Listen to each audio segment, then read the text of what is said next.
بسم اللہ الرحمن الرحیم. اللہ کہتے ہیں یا ایھا الذین آمنوا، اے لوگو جو ایمان لائے ہو، لا تبطلوا صدقاتکم بالمن والاذی، تکلیف دینے کے ساتھ جس کے اوپر تم نے خرچ کیا اس کو تکلیف دے کے احسان کیا تھا، نیکی کی تھی، بوقت ضرورت کبھی کوئی ایسی موقع پیش آیا تو اس موقع کے اوپر آ کے اس کو ٹانٹ کیا، اس کو احسان کا تانا دیا، وہ جو نیکی کی تھی اس نیکی کا تانا دیا، احسان جتلایا. اللہ کہتے ہیں اس عمل سے رک جاؤ، باز آ جاؤ، اس عمل کو تم نے نہیں کرنا، وگرنہ یہ نہیں ہو کہ تمہارا صدقہ باطل ہو جائے، گویا یوں ہے کہ جیسے تم نے کوئی نیکی کی نہیں. اب اللہ رب العزت اس عمل کی قباحت کو بیان کرتے ہیں، جو صدقہ کر کے احسان کر کے کسی کے اوپر جتلاتا ہے، اس کی قباحت کیا ہے، وجہ کیا ہے. اللہ کہتے ہیں کالذی ينفق، یہ وہ بندے کی طرح ہے، یہ احسان جتلانے والا بندہ اس بندے کی مانند ہے، اس بندے کی طرح ہے جو خرچ تو کرتا ہے، ينفق مالہ، اپنے مال کو خرچ کرتا ہے، لیکن مقصد رعاء الناس، لوگوں کو دکھلاوا ہوتا ہے، لوگوں کے لیے دکھانا، میں بڑا غنی ہوں، بڑا مجھے اللہ نے وسعت دی ہے، میں خرچ کر رہا ہوں، لوگوں کی ضرورتوں کو پورا کر رہا ہوں. اللہ کہتے ہیں جیسے وہ بندہ ریاکار، اس کی ریاکاری کے ذریعے، اس کی ریاکاری اس کے عمل کو لے ڈوبتی ہے، اسی طرح احسان جتلانے والے کا بھی عمل پائے تکمیل کو، پائے قبولیت کو نہیں پہنچتا، اس کا عمل بھی مردود ہوتا ہے. وَلَا يُؤْمِنُ بِاللَّهِ وَالْيَوْمِ الْآخِرِ، اللہ نے اس کی ایک اور قباحت یہ بیان کی کہ جو ریاکاری کرنے والا ہے در حقیقت وہ اللہ اور یوم آخرت پر ایمان نہیں رکھتا. کیوں؟ اس کا مقصد لوگوں کو دکھلاوا ہوتا ہے.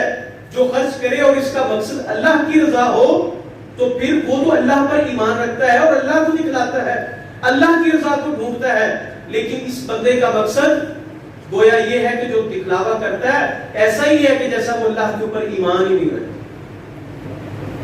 اب یہ آیت یہاں پہ رکیے اور یہاں پہ رک کر پیچھے دو آیات چلیے. اللہ رب العزت ان کے اعمال کا حسن بیان کرتے ہیں کہ جو اللہ کی رضا اور اس کی رحمت کو تلاش کرنے کے لیے اس کے رستے میں، اس کی بارگاہ کے اندر اپنے ہدیے کو، اپنے نذرانے کو، اپنے صدقے کو پیش کرتے ہیں. اللہ کہتے ہیں مثل الذین ينفقون اموالهم فی سبیل اللہ، اللہ کے راستے میں جو خرچ کرنے والا بندہ ہے اس بندے کی مثال کیسی ہے، کتنی عمدہ، شفتہ، خوبصورت ایک مثال اللہ نے ذکر کی. اللہ کہتے ہیں جو اللہ کے راستے میں دیتا ہے اور اس کا مقصد اللہ کی رضا حاصل کرنا ہے، تو اس بندے کی مثال کیا ہے، کمثل حبۃ، ایک دانے کی مثال ہے. ایک دانہ، وہ 1 روپیہ، 1 پیسہ، 1 درہم، دینار خرچ کرتا ہے، ایک نیکی کرتا ہے، اور اس نیکی کی مثال ایک دانے کی سی ہے. گندم کا دانہ زمین میں پھینکا اور زمین میں اگنے کے بعد وہ 7 خوشے اور بالیاں نکالتا ہے، ہر بالی کے اندر کئی سینکڑے دانے ہوتے ہیں. اللہ کہتے ہیں کہ جیسے وہ ایک دانہ وہ فصل لاتا ہے، وہ ایک پودا لاتا ہے، پودے کے اوپر بالیاں، بالیوں سے کثیر تعداد میں دانے، اس طرح اللہ اس کی نیکی کو بڑھا کے پھلا کے اللہ اس کو نیکی عطا کرتا ہے. واللہ یضاعف لمن یشاء، اور نیت خالص ہو، نیت کے اندر کسی قسم کا فضول نہیں ہو، اللہ پھر اس کو اور بھی زیادہ کرتا ہے. واللہ یضاعف لمن یشاء، یضاعف لمن یشاء، اللہ کا فضل جس بندے کے اوپر ہو اللہ پھر اس کے مقدر میں، اس کے نصیب کے لیے ان نیکیوں کو اور زیادہ کرتا جاتا ہے. جیسا کہ صحیح بخاری میں امام بخاری رحمۃ اللہ علیہ نے حدیث ذکر کی، نبی علیہ الصلوۃ والسلام فرماتے ہیں اللہ کسی بندے کے حق میں ان نیکیوں کو ایک نیکی کو 7 سے 700 تک لیے جاتا ہے.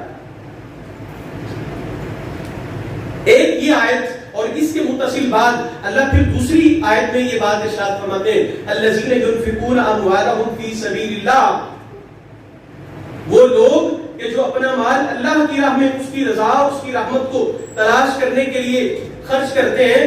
ثم لا يتبعون ما انفقوا منا ولا اذى، خرچ کرتے ہیں، خرچ کرنے کے بعد جس پہ خرچ کیا نہ اس کو تان زنی کرتے ہیں، نہ تانا دیتے ہیں، نہ اس مال کا احسان جتلاتے ہیں. اللہ کہتے ہیں ثم لا يتبعون ما انفقوا منا ولا اذى لهم اجرهم عند ربهم ولا خوف عليهم ولا هم يحزنون. اللہ کہتے ہیں کہ یہ جو نیکی کر کے آیا اپنی اللہ کی رضا اور اس کی رحمت کے لیے اس عمل کو کر کے آیا ہوگا, قیامت کے دن اللہ کہتے ہیں لہم اجرہم, ان کو اجر بھی ملے گا. اجر کیسا؟ عند ربهم, کون؟ ان کے رب کے ہاں. کیسا اجر؟ لا خوف علیہم ولا هم يحزنون, ان کے اوپر ان کی اپنی جان کو عذاب دیے جانے کا کوئی خوف نہیں ہوگا اور نہ ہی ان کو ان کے متعلق ان کے بارے میں کوئی خوف ہوگا. اللہ نے دو باتیں ارشاد فرمائی ہیں, خوف اور حزن. خوف, کوئی بھی خوف, دنیاوی خوف ہو سکتا ہے, مال زر میں کمی کا خوف ہو سکتا ہے, اولاد, جان, جیسا کہ ہم نے سورۃ البقرہ کی پہلے ابتدائی خطبے میں ذکر کیا. اللہ تعالیٰ کہتے ہیں کہ ہم تمہیں مال, اولاد, مال کی یا پلوں کی کمی کی وجہ سے آزمائیں گے, خوف تم پر مسلط کر کے آزمائیں گے.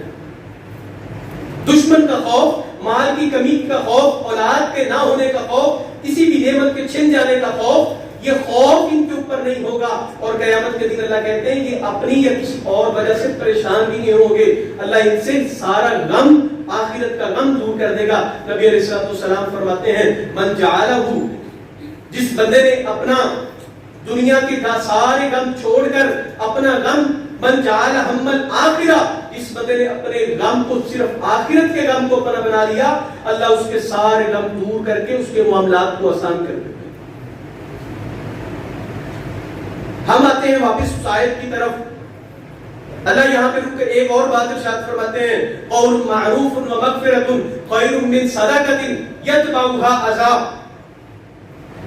اللہ کہتے ہیں کوئی ایسا صدقہ کہ جس کو دے کر اس کے اوپر احسان جتلایا جائے, ایسی نیکی جس کو کرنے کے بعد اس نیکی کیے ہوئے شخص کے ساتھ ٹونٹ کیا جائے, مزاح کیا جائے, استہزاء یا کسی موقع کے اوپر اس کو جتلا دیا جائے. اللہ کہتے ہیں ایسی نیکی سے ٹال دینا بہتر ہے. تم خیر کی بات, اچھی بات کہہ کے اس کے اوپر بہتر اس سے یہ ہے کہ تم وہ احسان نہیں کرو, چاہے جائے کہ احسان کر کے تم احسان کو جتلاؤ.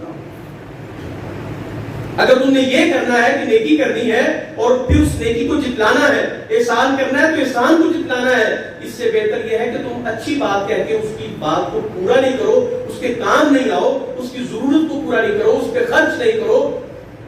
بہتر عمل یہ ہے کہ تم خیر کی بات کہہ کے اسے ٹال دو. اب آئے اس آیت کی طرف. اللہ کہتے ہیں کہ جو بندہ ریاکار, جو بندہ لوگوں کے اوپر احسان جتلاتا ہے, اس کی مثال اس بندے کی طرح ہے کہ جو ریاکاری کرتا ہے, جیسے اس کو کوئی چیز حاصل نہیں ہوتی, اس کا مقصد دنیاوی شہرت ہوتا ہے, اس کا مقصد دنیاوی لوگوں کی رضا ہوتی ہے, جیسے اس کو یہ چیزیں حاصل ہوتی ہیں, اللہ کی رضا سے اسے کچھ نہیں ملتا. جیسے ریاکار کا معاملہ ہے ویسے ہی اس بندے کا معاملہ ہے کہ جو چیز خرچ کرتا ہے, خرچ کرنے کے بعد پھر احسان جتلاتا ہے. اس بندے کا بھی معاملہ اسی بندے کے ساتھ اسی طرح. اللہ کہتے ہیں فَمَثَلُهُ كَمَثَلِ صَفْوَانٍ عَلَيْهِ تُرَابٌ فَأَصَابَهُ وَابِلٌ فَتَرَكَهُ صَلْدًا. اللہ نے مثال, ایک اور مثال ذکر کی. اللہ کہتے ہیں ایک چٹان ہے, ایک اونچا ٹیلا چٹان, اس کے اوپر کچھ مٹی پڑی ہوئی ہے. اس پڑی ہوئی مٹی کے اوپر موسلا دھار تیز جب بارش برستی ہے تو ہر چیز کو بہائے لے جاتی ہے. اس بندے کی نیکی کی مثال اس چٹان کے اوپر پڑی ہوئی مٹی کی طرح ہے. جیسے بارش آتی ہے, مٹی بہہ جاتی ہے, اس کو بہائے لے جاتی ہے. اس بندے کے احسان آیا, اس کی نیکیاں بھی ضائع ہو جاتی ہیں.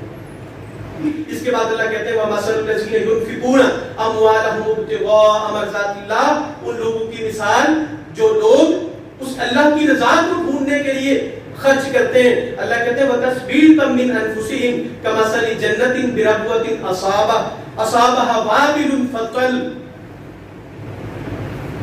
اللہ کہتے ہیں وہ بندہ کہ جو اپنی نیکی, اپنا مال اس لیے خرچ کرتا ہے کہ وہ اللہ کی رضا کو ڈھونڈ لے, اللہ کی رحمت کو پا لے, اس بندے کی مثال اس باغ والے بندے کی مثال کی طرح ہے کہ جس کا باغ بہت اونچائی کے اوپر, پہاڑوں کے اوپر اس کا باغ ہے, اور اس باغ کے اوپر اللہ کی برسات برستی رہتی ہے اور وہ ڈبل پھل لاتا ہے. اگر اس کے اوپر برسات نہیں آتی تو کم از کم پہاڑوں کی اونچائی, ہائٹ کی وجہ سے اس کے اوپر ٹھنڈک اور شبنم تو برستی رہتی ہے. واللہ بما تعملون بصیر.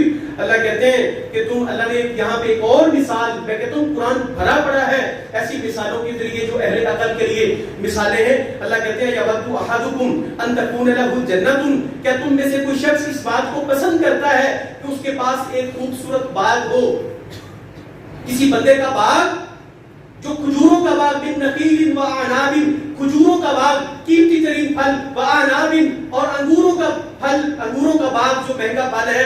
اللہ کہتے ہیں تجری من تحتہا الانہار, پھر اس کے نیچے سے نہریں بہتی ہوں, سیراب کرتی ہوں, پانی کا فکر نہیں ہو, اس کو جو ہے اس کی پرورش کا, اس کی حفاظت کا فکر نہیں ہو اس بندے کو. اللہ کہتے ہیں لہو فیہا من کل الثمرات, پھل لدے ہوئے ہوں, مختلف قسم کے پھل میوے ہوں, اتنا قیمتی مہنگا خوبصورت باغ.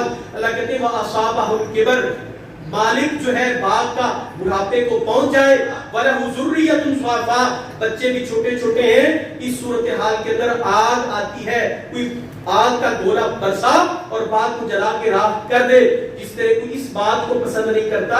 اللہ کہتے ہیں پھر تم اپنے احسان نیکی کو کر کے اس کے اوپر احسان کو جتلایا بھی نہ کرو جیسے تم اس بات کو پسند نہیں کرتے.